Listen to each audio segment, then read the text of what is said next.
مفتاح باب رحمة الله عدد ما في علم الله صلاة وسلاما دائمين بدوام ملك الله وعلى آله وصحبه أجمعين. رب اشرح لي صدري ويسر لي أمري واحلل عقدة من لساني يفقهوا قولي. أما بعد. Assalamualaikum warahmatullahi wabarakatuh.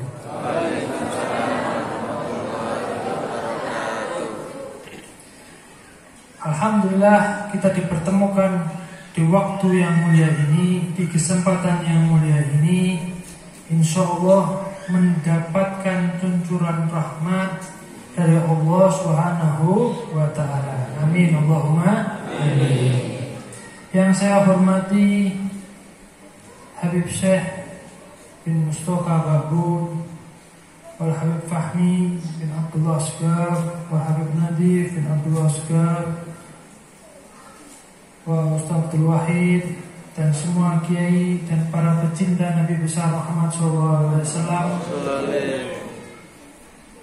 Dalam suatu riwayat disebutkan, "Faman kana yu'min billahi wal yawmil akhir falyakul khairan aw yasmut." Dan barang siapa yang beriman kepada Allah dan hari akhir, maka hendaknya dia berkata baik atau diam. Ini sesuatu sebenarnya kalimat riwayat di sini ringan, tapi memiliki kekuatan yang luar biasa. Sebagaimana yang kita ketahui, perkataan atau kalimat yang keluar dari mulut kita itu berpengaruh terhadap sekitar kita. Bisa kita ketahui ketika kita ingin berdoa dengan memuji kalimat-kalimat meminta kepada Allah. Dalam ayatnya disebutkan, "Ud'uni astajib lakum." Maka mintalah, berdoalah, sebutkanlah, maka aku akan mengabulkan. Bahkan untuk memantrai sesuatu atau melakukan sihir, itu pakai kalimat-kalimat. Untuk menyakiti hati seseorang, itu pakai kalimat-kalimat. Begitu juga untuk meminta, untuk menyenangkan hati seseorang, itu dengan pujian-pujian kalimat-kalimat. Sebagaimana kita baca tadi sholawat, sebagaimana yang kita baca bahasa khairat tadi. Ini sesuatu kedudukan yang luar biasa. Beda dengan yang amal ibadah yang lain. Dengan kalimat ini, berapa banyak orang bisa masuk surga cuma dengan perkataan. Tapi juga berapa banyak orang yang masuk neraka juga karena lisannya dia. Kalau kita lihat, bahkan mau masuk Islam itu disyaratkan syahadat asyhadu an la ilaha illallah wa asyhadu anna muhammadar rasulullah, an-nutq, dengan mengucapkan. Ini derajat kalimat dalam Islam sangat luar biasa.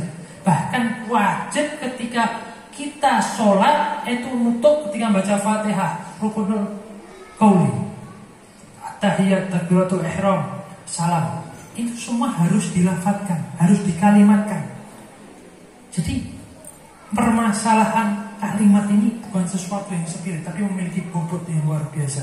Kita mau dihitung pahala berzikir atau tidak, harus ada penutukannya, harus ada kalimatnya, harus ada yang keluar dari lisan kita.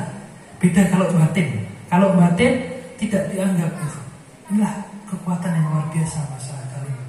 Perhatikan masalah kalimat ini. Sepele, sesuatu yang sepele tapi memiliki dampak yang luar biasa. Sebagaimana juga pernah diceritakan bagi seseorang yang melakukan dzikir cuma dari hati, sama seseorang yang melakukan dzikir hati dan lisan, itu memiliki kekuatan yang istimewa. Bahkan kita disunahkan untuk melafadzkan niat sholat, untuk menggerakkan hati kita untuk bersolat kepada Allah SWT. Itulah tujuan-tujuan untuk memperkuat niat kita. Kita dalam melakukan semua itu harus dipikir, karena ini yang menyebabkan kita apakah nanti kita selamat atau kita tidak selamatnya tergantung yang keluar dari mulut kita. Kadang kita berkata ini baik, tapi belum tentu di orang lain adalah sesuatu yang baik. Kadang sesuatu yang ini buruk, tapi belum tentu itu buruk kalau dilakukan di tempat-tempat yang tempatnya. Ini penting. Jangan sampai salah pengertian. Zaman sekarang banyak orang terjadinya fitnah, bunuh-membunuh, sampai perpecah belahan gara-gara apa? Gara-gara pertamanya lisannya dia, gara-gara perkataannya dia, gara-gara dia menyakiti dengan lidahnya dia. Jangan sampai seperti itu ya ikhwani. Perbaikilah hubungan antar sesama, perbaikanlah hubungan kita kepada Allah Subhanahu wa taala. Jadikanlah alasan kita untuk berbicara ini untuk kebaikan. Kalau tidak bisa, lebih baik kita diam. Sebagaimana disebutkan dalam riwayat di awal tadi. Ikhwani rahimakumullah, dalam semua yang kita lakukan itu dihisab sama Allah Subhanahu wa taala. Termasuk juga perkataan kita. Semua yang kita lakukan itu dipertanggungjawabkan. Apakah itu kita berkata baik, apakah kita berkata jujur, atau kita berkata dusta, itu semua dipertanggungjawabkan. Maka perhatikan ini semua, karena yang bisa memperhatikan tentu diri kita sendiri. Siapa lagi kalau bukan diri kita yang bisa mengendalikan, menjunjung kita, menjadikan kita termasuk orang yang selamat di dunia atau akhirat ini? Kalau bukan kita, siapa lagi? Tentu kita sendiri. Tak lupa, jangan pernah disepelekan sesuatu yang sedikit saja itu mendapatkan pertanggungjawaban juga. Baik itu sesuatu yang kita lakukan dalam keadaan kebaikan ataupun sesuatu yang kita lakukan dalam kejelekan, itu semua mendapat pertanggungjawaban, mendapat imbalannya, mendapatkan ujrohnya atau upahnya, tergantung apa yang kita lakukan.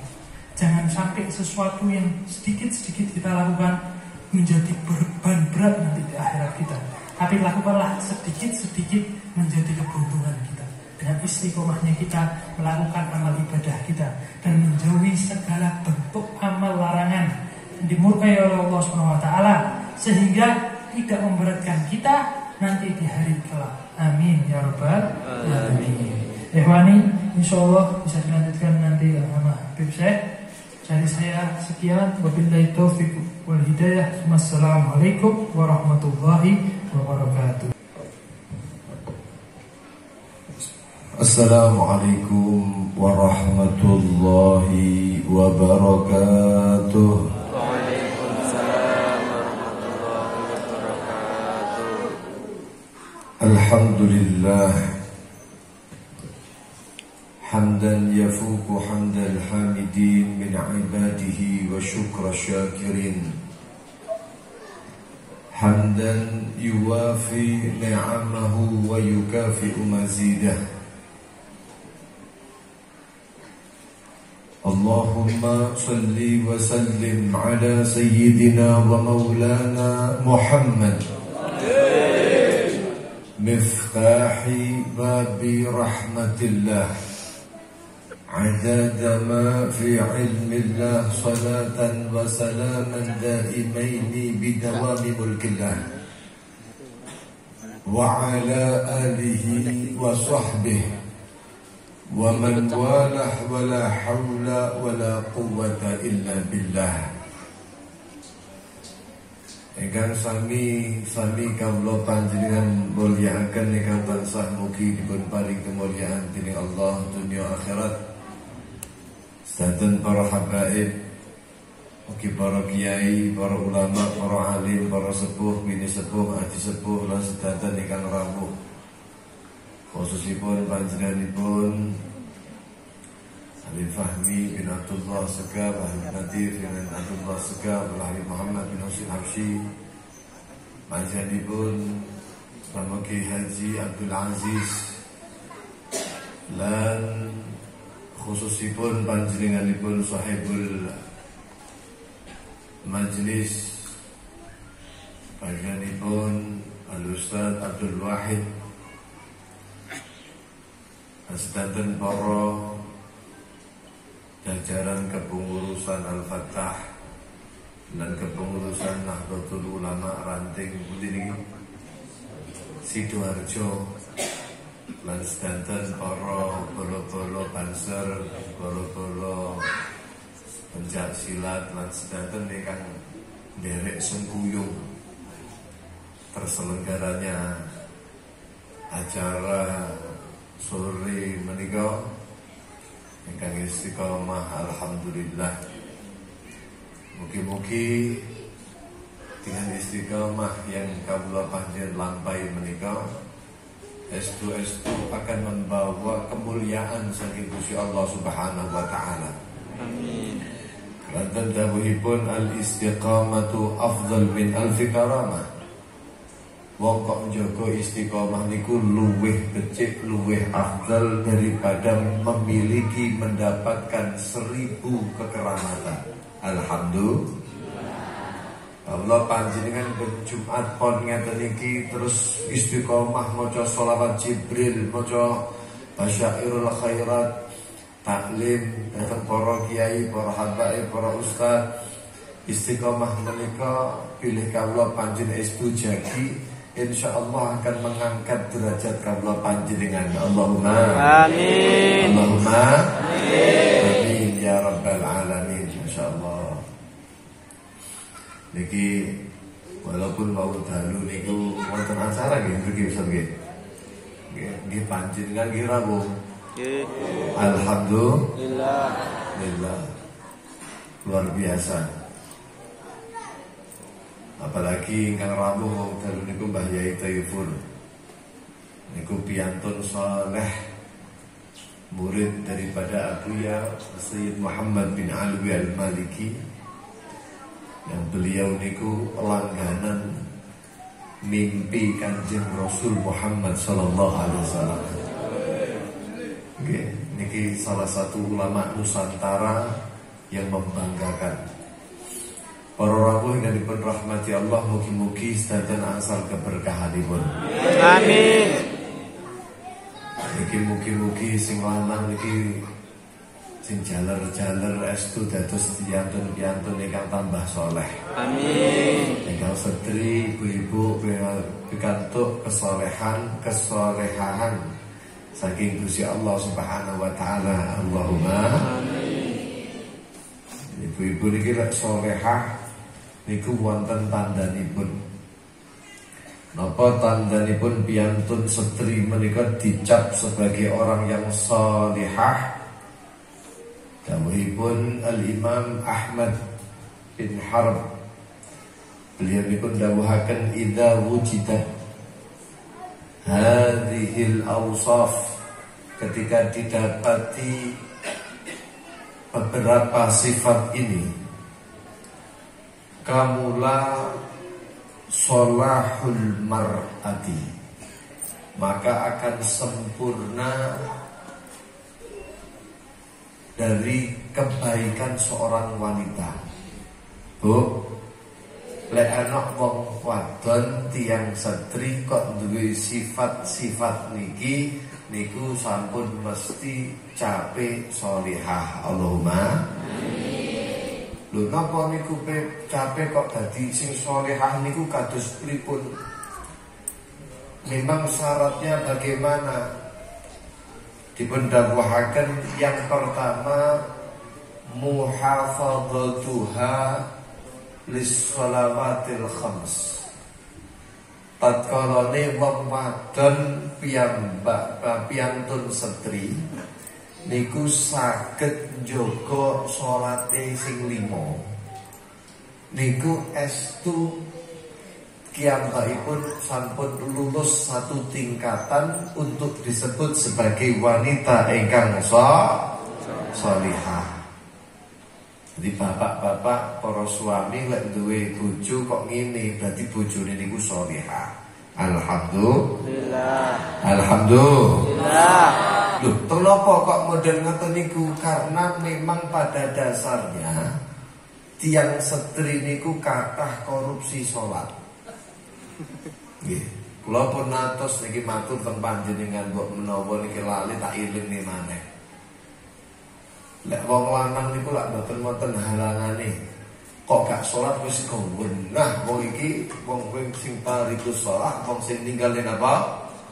Salat, padahal salat niku perkawis sing paling abot.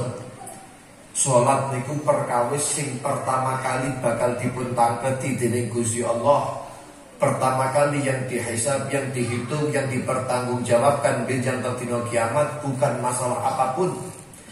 Pertama kali yang akan ditanya pasti sholatnya. Inna awwala ma yuhasabu bil abd yaumal qiyamah sholatu. Fa in sholahat Salaha sairu amali wa in fasada sairu amali. Kanjeng Nabi ndhawuhaken sing pertama dipun tangketi jam teng dina kiamat niku salate. Kalau sholatnya sudah bagus, maka akan mempengaruhi semua amal dinilai bagus. Allahumma amin. Tapi wa in fasadat, kalau sudah amalnya niku sholatnya pun niku mboten karu-karuan, sholatnya mboten ajek, sholatnya mboten sae, kawula panjenengan rek sholat mboten nate dipun jaga, mboten natos dipun jaga kekhusyuannya, bagaimana qabulnya sholatnya tidak diperhatikan, niki dados masalah besar. Fasada sairu amali, semua amalnya berpotensi akan dinilai rusak oleh Allah Subhanahu wa taala. Pramila penting napa mboten jaga salat? Penting napa mboten? Wis sak apik-apike tiyang niku wong sing jaga salat. Nggih. Kudu sing akeh salat. Lek saumpama tiyang niku kathah nglaksanakaken salat tambah sae. Tapi memperhatikan salatnya itu baik atau tidak, ini yang lebih penting, Pak. Nggih? Karena dawuhipun Kanjeng Rasul sallallahu alaihi wasallam, boten wonten setunggal hamba ma taqarraba 'abdi ilayya, tidaklah seorang hamba itu mendekat kepadaku yang melebihi daripada maftaratu alaih, dari apa yang aku fardukan kepada orang tersebut. Kewajiban ini yang paling perlu. Tapi wala yazal abdi, senantiasa selalu seorang hambaku itu, mereka itu mengerjakan an-nawafil, kesunahan hatta ahibbah, sehingga aku mencintainya. Kira-kira tiyambak kawula panjenengan lek pengin celak, pengin sae hubunganipun kali Gusti Allah, boten wonten sing paling ampuh mujarab yang melebihi daripada kita melakukan yang diwajibkan oleh Allah. Boten nggih nggih? Tapi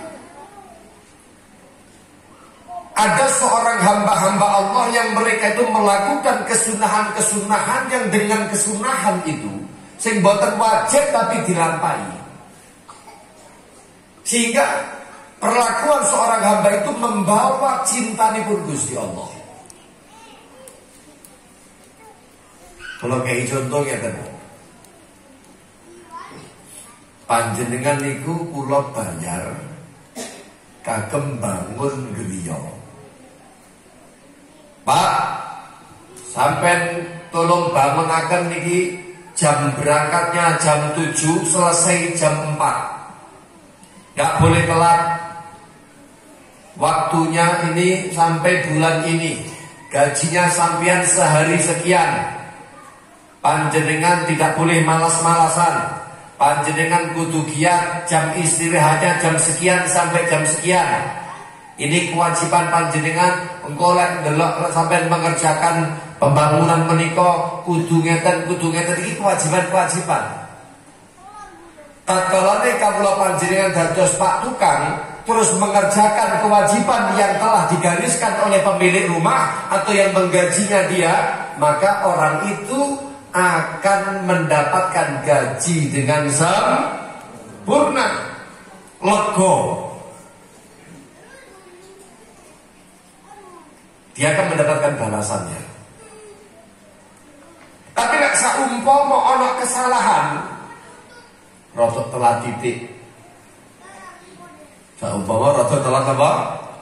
Titik. Terus pas istirahat rodok molor. Nek bangun mencela-mencele gak genah. Rodok ana sing salah wae men bongkar pasang. Kira-kira mbak ini berpotensi dikelongi gajine apa mboten? Kelongi gajine kadang dipecat barangnya apa mboten? Niki kalau hanya sekedar memenuhi tugasnya, itu dia akan mendapatkan, begitu punya kesalahan, hancur. Tapi berbeda kalau dia itu bukan hanya sekedar bekerja, tapi punya hubungan chemistry antara seorang pekerja dengan pemilik rumah. Hubungannya bagus. Dia ada perasaan demen antara seorang hamba dengan hamba yang lain. Remen karena akhlaknya bagus, karena dia menjalin hubungan yang bagus, bukan hanya sekedar pekerja dengan majikan, tapi saudara. Sehingga ada hubungan baik antara pemilik rumah dengan pekerja. Kira-kira lek saumpama enek salah-salahi titik, wonten telat-telati titik, kira-kira niku wau dipecat, diamuin apa mboten? Loh kenapa? Apa bedanya? Padha gawe kesalahan iki. Kenapa? Karena ada hubungan chemistry, ada hubungan mahabbah. Oh Pak, gak apa-apa, wis tenang ae, kowe karo sapa ae sampean. Gene mboten? Gene mboten? Sami kalih kawula panjenengan patalanipun ibadah dhateng Gusti Allah. Kalau kita memperhatikan yang wajib-wajib saja, potensi begitu punya kesalahan, hancurlah kita. Tapi ketika kawula panjenengan memperbaiki daripada kewajibannya dan belum cukup sampai demikian, kawula panjenengan masih mengerjakan perkara-perkara ingkang sunnah, nawafil, sehingga menjadi jabirah, menjadi sebuah tambalan jawabir, tambalan-tambalan kekurangan daripada yang fardu, sehingga ketika kita punya kesalahan, Gusti Allah Subhanahu wa taala karena sudah cinta kepada kawula panjenengan sesuai kalian dawuhipun Kanjeng Nabi, insyaallah kurang-kurang sangka kefarduan menika wau bakal dipun sepunten kalian Gusti Allah. Allahumma amin. Allahumma Amin. Amin. Para rawuh, kawula panjenengan iki nek sing lanang niku jelas. Masalah salat niki panjen pokoknya nek wong lanang gak salat ku jelas wis wong tariku salah. Tapi nek wong wedok niku sik remeng-remeng. Nggih Bu nggih? Bu apusi ora sing lho. Napa gak salat Bu? Apa? Males banget. Ya Allah. Kadang-kadang malih karena ketidaktahuan. Ono perkawis zawalul mani atau turul mani. Saumpama ono piyambak kawula panjenengan sing setri niki lho. Terus masuk sholat duhur. Dereng sholat duhur. Atau ini contohnya panjenengan ketika napa menika suci, ketika suci niku asar. Begitu asar dipun cek ngambil tisu, ngambil napa ngarani kapas, oh sampun bersih. Wajib sholat mboten Bu? Wajib sholat. Mandi kemudian sholat. Ini kan sholatnya sholat apa? Sholat asar. Duhur sholat mboten? Nah, ini korupsi sholat. Padahal ketika panjenengan suci di waktu yang bisa dijamak, yaitu duhur dengan asar, maghrib dengan isya, maka di waktu itu sholat yang bisa dijamak tadi harus diqadha. Bu, jenengan ngoten apa mboten? Kok kayak suci aku ke asar, akhirnya sholat asar kok. Padahal wajib mengqadha sholat zuhur. Sumerep napa mboten? Nah, bapak-bapake tanggung jawab. Niku namanya masalah zawalul mani, pencegah sholat telah hilang. Ada turul mani sebaliknya. Ketika kawula panjenengan sama ibu-ibu niki wau waktu duhur. Nggih, waktu duhur menika wau wajib melaksanakan waktunya melaksanakan sholat duhur. Dereng sholat duhur terus metu gede. Dicek ternyata haid. Lah ketika niku mangke punya tanggungan mengqadha sholat apa? Tok. Kalih asar. Akhire kathah tiyang ingkang boten ngerjaken niki. Nggih. Dikira aku kurang sholat zuhur iki mangke gak rasa sholat dosa, tapi gak dikodok. Wah, niki berarti koruptor sholat. Makanya syarat wong wedok niku dadi tiyang ingkang sholihah niku wau kudu njaga sholate. Bahkan Kanjeng Nabi sallallahu alaihi wasallam beliau niku natus dawuhaken bahwasannya idza